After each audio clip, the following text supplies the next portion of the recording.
сабағымызда бәрі түгел ма? Иә.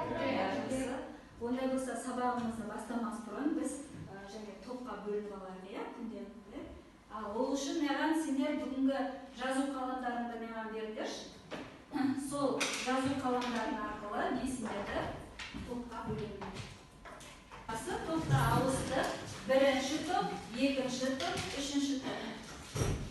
Бүгінгі тақырыпты біз анықтап алу үшін ең бірінші біз сұрақтарға жауап берейік. Экрандағы және де суреттегі кім екенін біліп алайық. Одан кейін тақырыпты анықтаймыз. Жақсы ма? Мына суреттегі, экрандағы суреттегі бұл кім? Мұхтар Шахан. Мұхтар Шахан туралы не білесіздер? Драматург. Дұрыс айтасыздар. Және ақын. Компьютер басты жарты адамдар дегенді қалай түсінесіздер? Компьютерсіз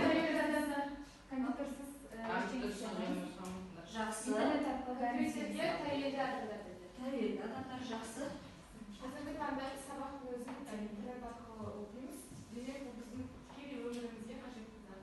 Жақсы. Олай болса бүгінгі тақырыбымыз компьютер басты жарты адамдар екен. Осы мәтінмен жұмыс кім бастайды? Нәжіптен ал.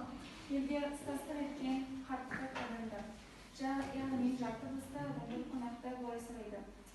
Сіздің неше балаңыз бар деп сұрайды. Сол кезде менің өзімнің 3 балам бар. Үшеуі де оқыған. Бірақ екеуі жақсы оқып, біреуі жетілмей қалды дейді. Тест тапсырмамыз жәнегі төрт көбікті вен диаграммасы әдісі бұл жерде көріңдер ме? Төрт көбік көріңдер. Бірінші көбікте дербестік компьютерге тәуелді адам дегенді қалай түсінесіңдер? Рухы төмен жарты адам дегенді қалай түсінесіңдер? Дербестік компьютерге тәуелсіз адам, яғни рухы бай адам дегенді қалай түсінесіңдер? Бірінші топ сендер.